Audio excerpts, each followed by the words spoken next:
I don't know what I want to do with my life. I hear young men say this all the time, and my answer is always the same. Good, especially if you're 22 or below. You are in a better position than the majority of people your age because you have not limited your capabilities. Your life is an empty canvas full of potential. However, you do need to find that purpose at some point, right? Every man needs a mission. And the reason you haven't found your purpose is probably because you're trying to start at step 5.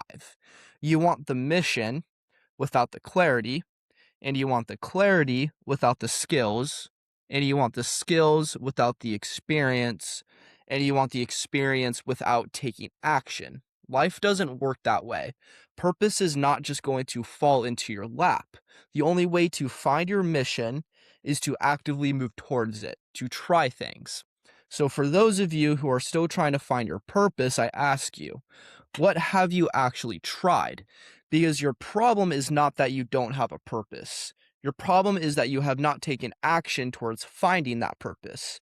Purpose does not come to people who wait. It reveals itself to people who take action, right? In today's episode, I'm going to give you the formula to finding your purpose, essentially. And the formula is this. It starts with action, which is going to lead to you gaining experience, which is going to lead to you developing skills. And those skills are going to lead you to clarity, which is a process of elimination, which will lead to you finding your purpose or your mission. So let's go ahead and get started.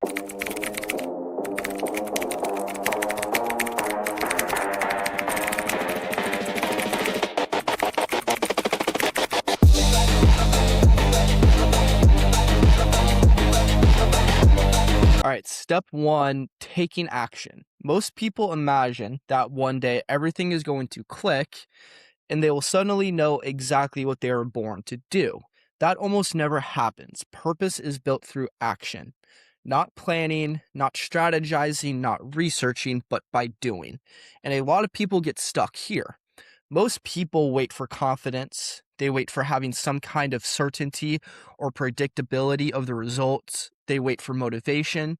Meanwhile, someone decided to simply learn by doing.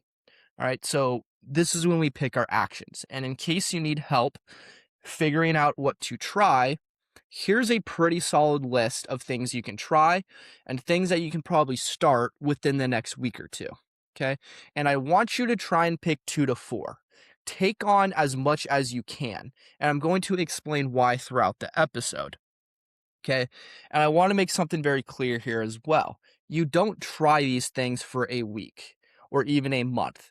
You need to pick 2 to 4 things, and you need to stick with these things for at least 6 months to a year. You are not going to give yourself the opportunity to gain experience, develop a skill, and see any kind of results if you don't give yourself at least 6 months or a year to try it. 1 month is going to be cutting yourself short. But before you do anything, write down these questions and answer them. All right. What can you start this week? Okay. This is where you pick your 2 to 4 things. What have you been overthinking, right? What are your worries? What are your concerns? Maybe it's the unpredictability. Maybe it's something you have going on in your life. What is it? All right. And then finally, what excuses have you been hiding behind? Right? Maybe you already have had an idea, right? Maybe there's something that you've wanted to try and start doing, but you haven't. All right.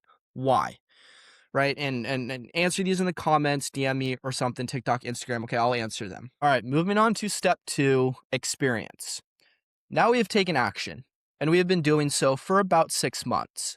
And for some people it's 2, for some people it's a year, but for the most part, it takes about 6 months to gain some kind of experience in a certain area, right? And now that action is giving us data, right? We are beginning to learn, right? Maybe your business isn't selling. Maybe your content isn't getting views. Maybe you do cold calls and you keep getting hung up on, or you do door-to-door sales and they keep slamming the door on your face, right? Whatever it might be. This isn't when we transition to another action, and this definitely isn't where we give up. Don't make the mistake of thinking that just because something didn't work, it was a waste of time. Failure is not a waste of time. Not doing anything is. This is when we continue to progress with the things we have already started. because we are learning from all of these failures. You now know something that you didn't know last month or last week or even yesterday. We have gained experience. And experience is going to teach us lessons that books and Google never can. Let's use YouTube as an example here, right? Maybe you run a channel for 6 months and you fail to increase or gain a viewership. A lot of people would see that failure and quit and think it was a waste of time. But in reality, during that process, during that 6 months, you learned how to film, you learned how to edit, and you learned how to speak and communicate in front of a camera. You've probably learned a little bit about the algorithm, what topics people care about, and what content flops. Maybe you haven't learned the skill yet, you haven't mastered anything, but you have gained experience in that area. Someone who never started learned none of that. All right, results aren't always going to be what you gain from an action, right? But experience always will. All right. All right. Moving on to step 3, skills. At this point, we should have stuck with those 2 to 4 things for at least a year. And for some people, it's 6 months. For some people, it's 2. Again, we're all on a different timeline here, and we all develop skills at different rates. All right. But this is when our value starts to increase, not because we found our purpose, but because we become useful. The first thing here about skills is not about money. It's not about how do I make 6 figures, it's what skills are worth 6 figures, right? Money follows value, but value is going to come from skills. Your income is usually a reflection of the problems you can solve or the value that you bring to the table. Skills are going to compound. And this is one of the reasons I told you you got to take on as many as you can. 1 skill is good, 2 skills becomes powerful, and 3 is dangerous. You're also not going to be good at everything, so trying to learn multiple skills gives you that room for error. My best 2 examples are sales and content, all right? They are the ones I chose. I chose to do door-to-door sales, and I chose to create content. Sales and content, I believe, are the 2 most powerful when you put them together. Sales gives you the ability to communicate and connect with people at a high level. It also gives you the ability to create a value and a demand for something when that value and demand may not have been previously visible to the person you are communicating with. Content also gives you the ability to communicate and connect with people at a high level, and a high level of content creation also gives you the ability to connect with a very large number of people and create an audience. It also gives you camera skills, editing skills, writing, and creative thinking. And when you mesh these things together, you become a very powerful individual, right? Think about it, right? If you're good at sales and you have tens of thousands of followers, right? You can start a business just like that, right? You have tens of thousands of possible clients or customers, and you have the ability to communicate your product or service to those people, right? So it's a very powerful combination. All right. So now we have learned 2 to 4 skills. Those skills are starting to compound, and now clarity starts to come in, right? We've been learning and we've been investing hopefully a year or more into those 2 to 4 skills. And now we can start going through a process of elimination. Maybe one of the 4 we just hated, right? Great, cross it off. And maybe you already did, and that's fine. Maybe one thing you just cannot get a hang of it. You cannot learn the skill, and that's okay. Not everyone is going to be good at everything, right? Cross it off. Okay. So now we have an idea of the things we love and the things that we're good at, right? Now we've narrowed it down to 1 or 2, right? Clarity. The other thing about clarity, you know the saying, if you do what you love, you will never work a day in your life. I think that's false. Do what you're good at, because doing what you're good at, you're going to become valuable. And that value is going to create freedom for you later on, whether it be financial freedom, freedom to be your own boss, freedom with your time, whatever it might be. Also, chances are, if you have taken the time and put in the effort to get very good at something, you probably do enjoy doing it at least a little bit. Very rarely does a person master a skill at something that they hate doing, because if they hated doing it, they probably would not have put in the time and effort to get good at it. So again, developing these skills is going to give you clarity on what you enjoy and what you don't enjoy, right? So at this point, we have eliminated a few skills. We are sticking with the 1 to 2 things we are really good at and really enjoy doing it.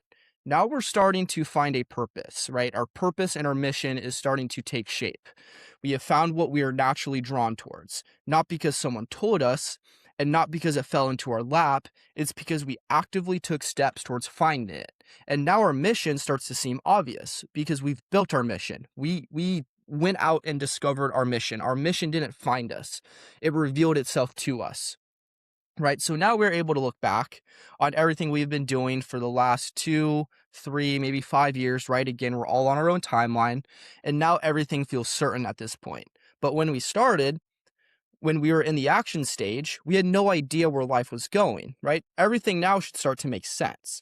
Everything that we tried and failed, we understand that how that influenced us to find our purpose today, right? The business, the relationships, the lessons, the skills, it's all connected, right? And it all connected to the moment where we finally found our purpose, right? And we need to understand we weren't magically awarded a mission.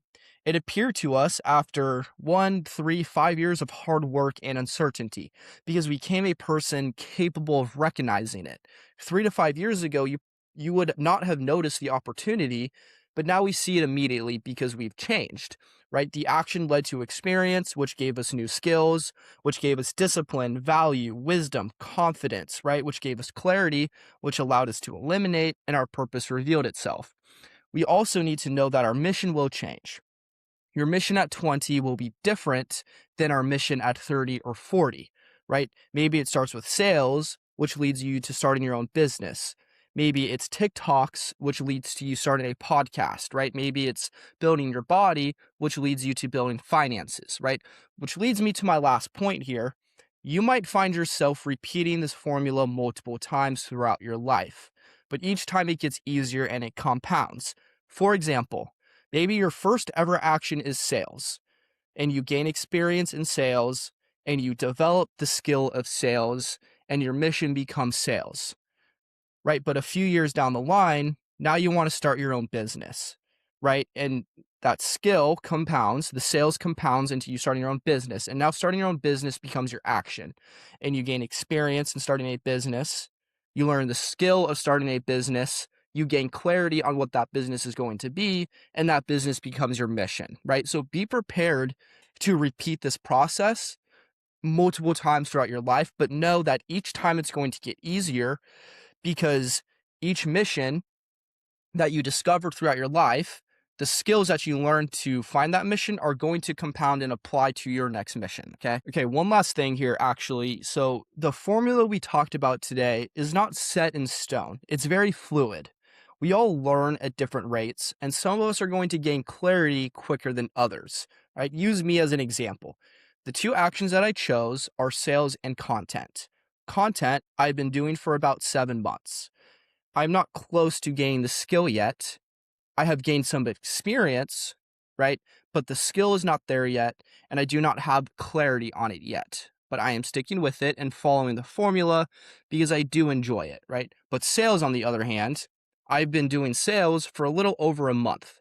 I have quickly learned the skill or gotten better at the skill, and I'm quickly seeing results. And I feel confidently that I've already gained clarity that this is something that I'm meant to be doing and something that I enjoy doing, right? I haven't found my overall mission and purpose yet, but clarity has come quickly in regards to sales. My point here is that the formula is going to apply differently, and the timeline of the formula is going to be different for everyone. Ending the episode with a challenge. And my challenge today is really, really, really simple. All right. First, again, start by answering these questions. What can you start this week? What have you been overthinking, and what excuses have you been hiding behind? All right. And just start doing. That's the challenge. Take a action or 2 or 3 or 4. That's all I'm challenging you to do is to start something this week or next. All right. Action creates experience. Experience builds skill. Skills create clarity. And clarity reveals your mission. All right. Your mission is not hiding from you. It's waiting for you to become the man capable of carrying it. All right. Thank you guys for watching, and I'll see you guys next week.